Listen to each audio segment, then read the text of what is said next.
অনেকে বাচ্চাদের ব্যাপারে আমাদের কাছে বলেন দোয়া করেন হুজুর, ঝাড়ফুঁক দেন, ঠিক আছে, আপনি নিজেই করবেন। আউযু বিকালিমাতিল্লাহি তাম্মাতি না বলে বলবেন উঈযুকা। যদি আপনার একটা ছেলে হয় তাহলে বলবেন উঈযুকা, যদি একটা মেয়ে হয় তাহলে বলবেন উঈযুকি, আর যদি একটা ছেলে একটা মেয়ে হয় বলবেন উঈযুকুমা। আর যদি অনেকগুলো বাচ্চাকে একসাথে ঝাড়ফুঁক করতে চান বলবেন উঈযুকুম। চারটা ক্ষেত্র বললাম, ঠিক আছে।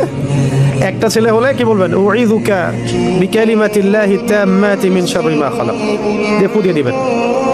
একটা মেয়ে আছে আপনার, একজন মেয়ে আসছে, বলবেন উঈযুকি বিকালিমাতিল্লাহি তাম্মাতি মিন শাররি মা খালাক। একটা ছেলে একটা মেয়ে বসে আছে আপনার, বলুন উঈযুকুমা বিকালিমাতিল্লাহি তাম্মাতি মিন শাররি মা খালাক, ফু দিয়ে দিবেন।